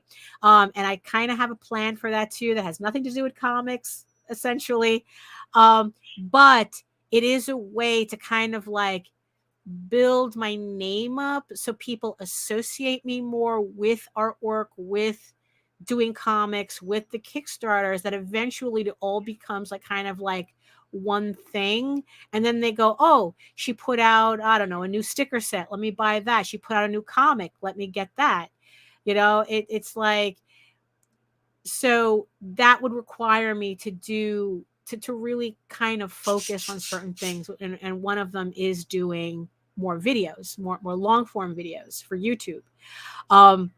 The streams are nice. I like doing the streams. It's very easy. It's very easy for us to conversate on here. But the thing is, though, it's like what Tyler explained it is that your long form videos is to attract the audience. Your streaming videos are to retain them. So, because we are able to talk, we're able to kind of have this convention experience, right? You go to a convention to see your favorite artist or whatnot, or even to just talk to anybody, talk to artists and whatnot, and to have everybody talk in the chat to each other. So so this is how. So he says streams are for retaining, but you need the edited videos.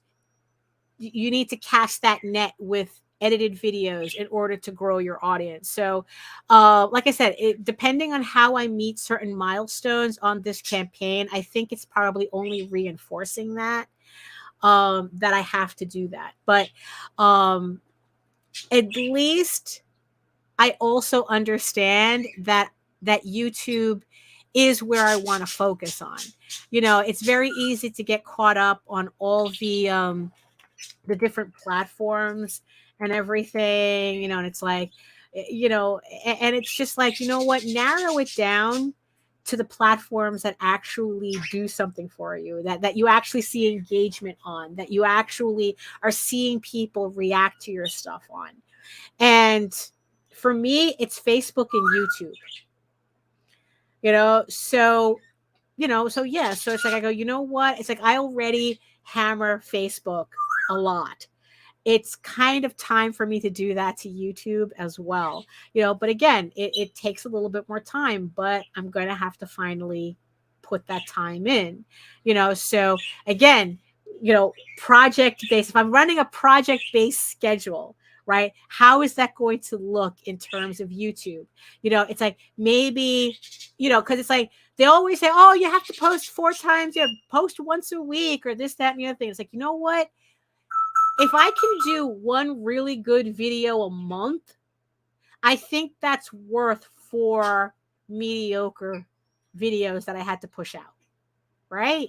I mean, I think so, right? I mean, it's like Kelsey Rodriguez, who's an art YouTuber that I watch, that she said that pretty much essentially, it's like, remember, you are an artist first, right? And that when you do put out a video, it should be an event.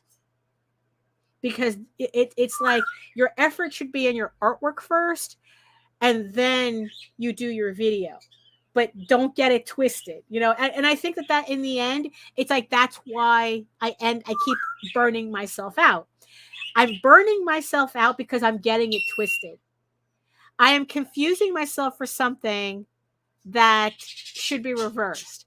I am confused. I am not a YouTuber that does art. I do art and happen to do YouTube. I am not a streamer that does art. I do art and I happen to do live streams. You know, I am not a Kickstarter business person. You know, I'm an artist that runs Kickstarters. You know, my job is not Kickstarter. I mean, you know, it's like, but the thing is, though, my job is not Kickstarter. My artwork is the job. Kickstarter facilitates it. That's what that is. You know, the art has to come first. The book has to come first. The Kickstarter will be the Kickstarter. The Kickstarter is there to support. It's not, you know, the Kickstarter on a bike is not the whole bike, right? The kickstand. The kickstand on a bike is not the whole bike. It's just there for support.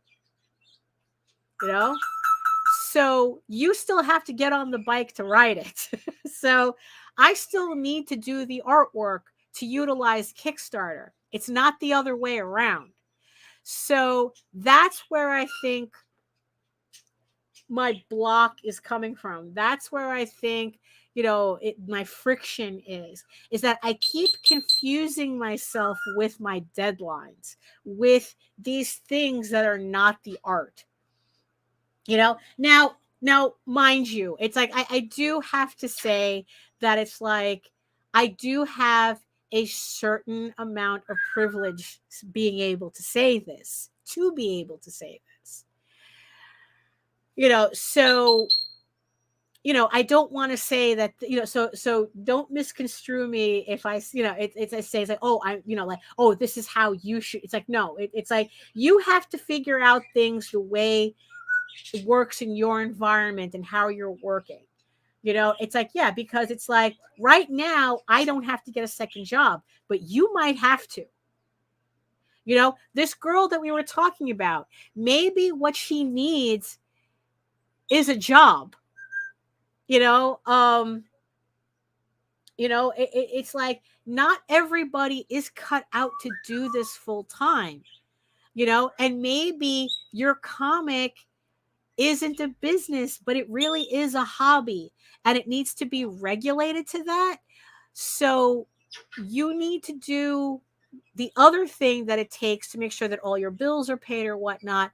And then you have to return your book to the hobby that it is, a hobby that you're able to run on Kickstarter, not something that you're doing because, oh my God, you need to run a Kickstarter. You know, that it's like, I've always said that it's like, if I had ever gotten to the point where it's like, holy shit, if this Kickstarter doesn't succeed, I can't pay my bills.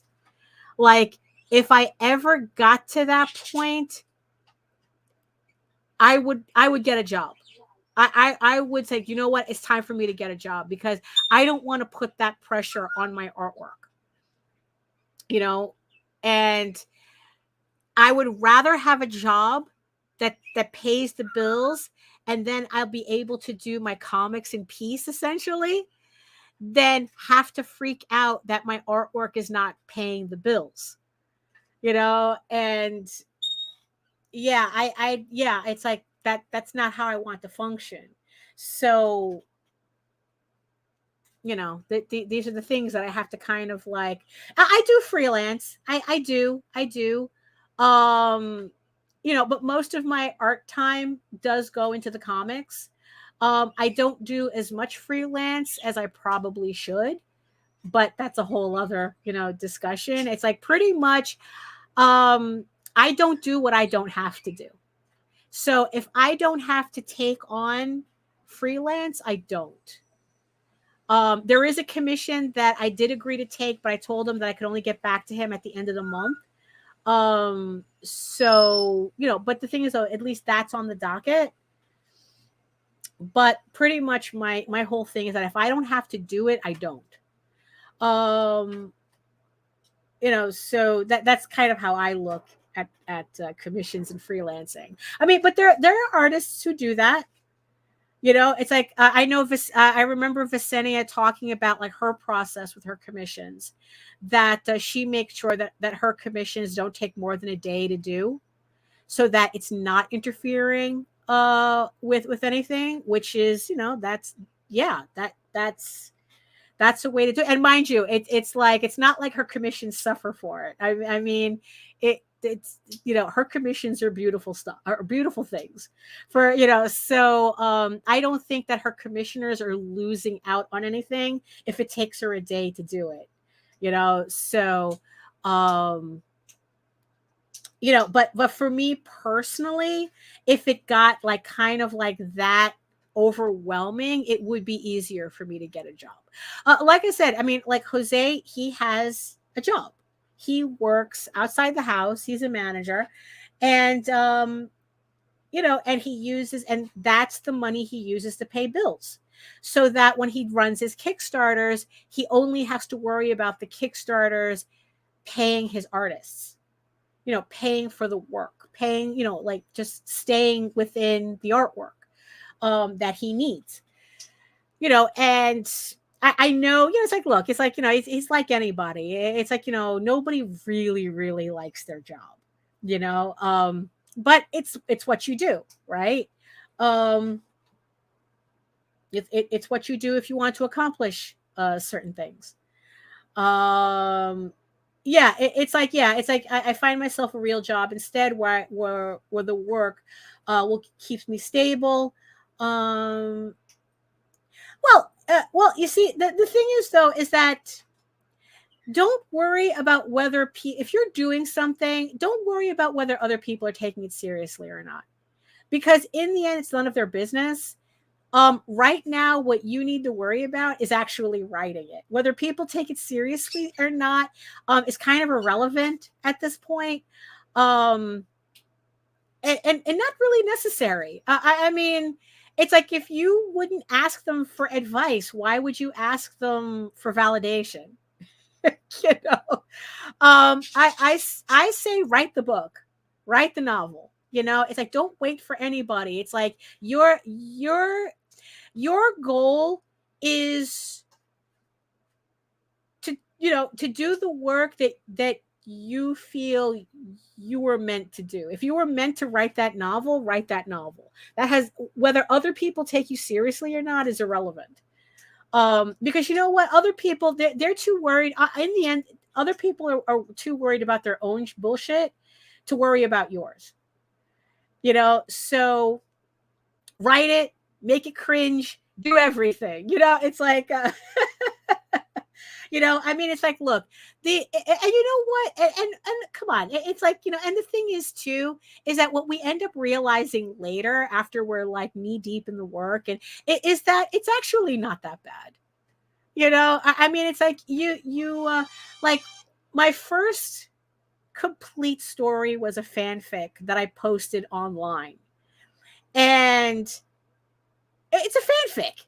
You know, is it cringe? Sure. You know, I mean, that's what it is. You know, I mean, that's what they're there for. Like I said, right now I'm writing a fanfic just to do something different, just to kind of like get my mind off of all this work and whatnot, just to do something a little bit different, so it helps clear my head. I'm just writing a stupid little cringy fanfic. You know, doesn't matter if anybody reads it or not.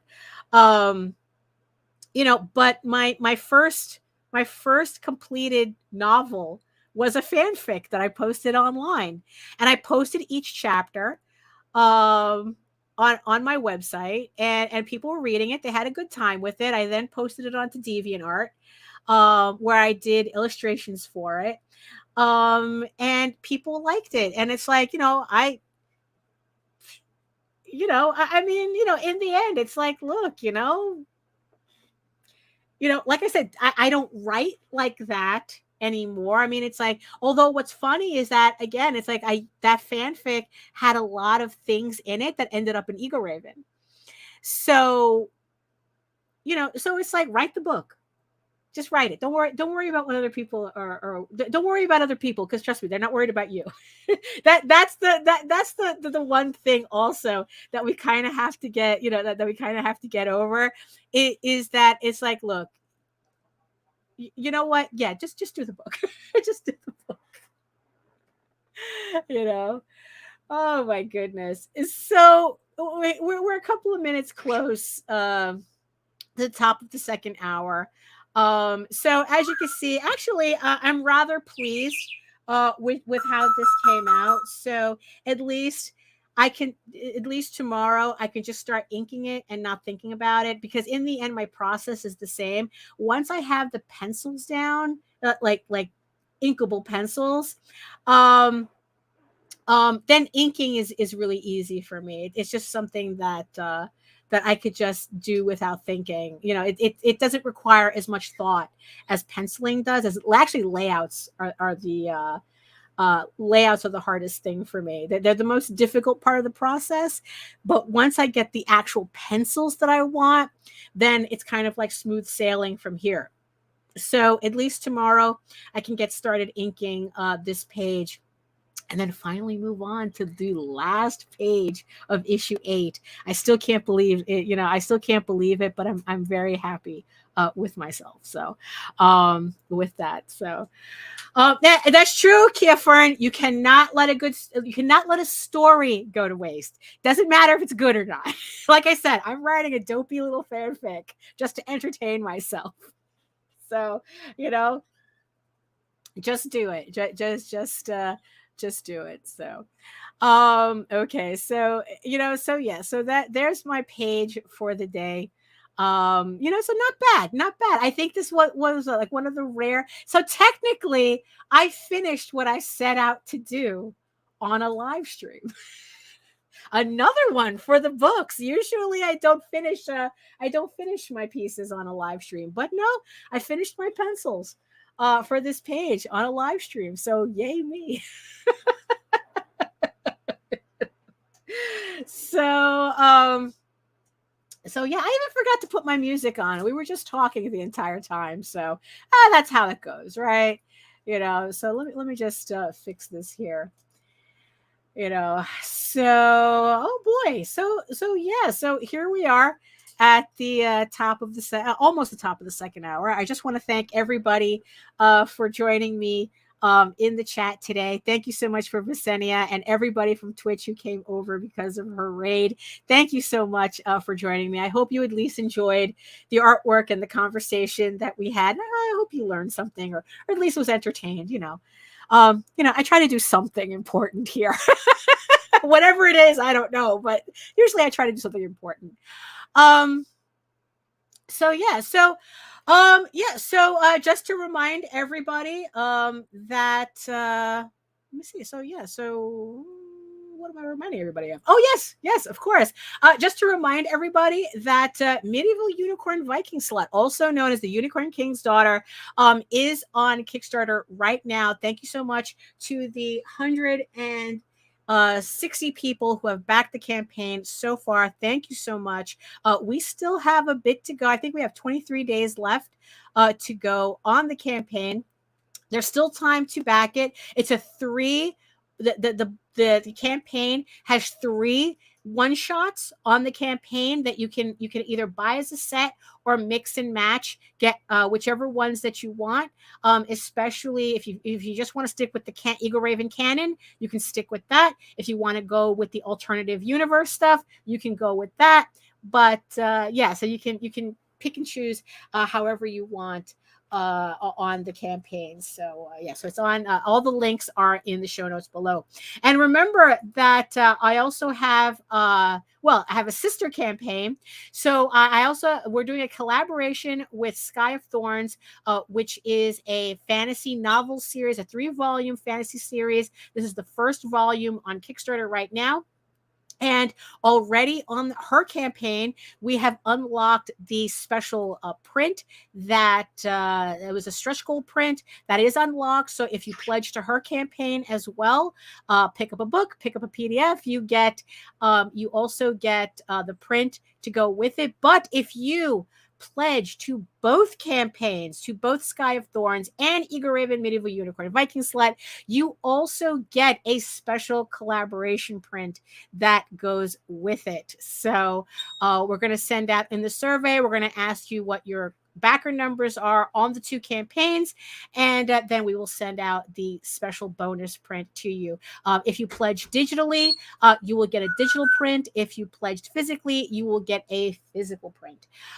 So that's the link to that, to those 2 campaigns are in the show notes. And remember to check out the chat. There's a whole bunch of other campaigns there. Grants, Beowulf issues 1 through 6 is on Kickstarter as well. Christy Shin's Demon Bitch is also on Kickstarter. And John Celestry's Fire Fist Angel Volume 2 is also on Kickstarter. So don't forget to check out those links as well. So that's it for me. Again, thank you for everyone in the chat for joining me. Thank you so much to all of the eyeball people who have stayed the entire 2 hours watching from regions beyond. Thank you so much for joining me today. And if you hold on, let me just put this over here. And if you want to learn more about me and my artwork and everything that I do, including upcoming campaigns or upcoming projects, that I'm scheduling, you can head on over to my main portfolio site at egoworks.com, EGOWORKS. You can find links to all of my galleries and social media sites, but I mostly post to Facebook. If you're interested in seeing sketches and current work in progress and live updates with whatever is going on at that moment. And remember that you could also catch me here on YouTube. You can catch me here on YouTube where you can see videos, all my previous videos, all my previous live streams. And again, which also simulcasts through the Indie Comics Network. So make sure that you like, share, subscribe, and hit that notification bell so that you get notified whenever any of our shows go live. And remember that you can read EGORAVEN air the first. Hold on, let me put that up. Remember, you can read EGORAVEN, Air the First Unicorn, for free, uploading every day, Monday through Friday. But if you prefer your fantasy to be more of a furry Lord of the Rings adventure, you can follow the link over to Tall Tales. That's TAILSonline.com. And not only can you read the first 20 issues of Tall Tales for free, but you can catch up on the latest story arc, Tears in the Mother, which is also currently uploading Monday through Friday. So thank you so much, everybody, again, for joining me today. And remember that, just look, it's like, just do the work. Just do the work. Trust me, it's worth it. You have a story to tell, so tell it. It's like, yes, it's like, and remember that the most important thing that you should concern yourself with is being better today than what you were yesterday. So yes, when it comes to art, when it just comes to existing, just be better today than where you were yesterday. Don't worry about the future because you don't live there. And, just worry about the now, worry about your projects, worry about what you need to do right now at this moment, and everything will fall into place. It doesn't seem like it right now, but trust me, it will. So thank you so much again, and we'll see you next time. You are all weirdos.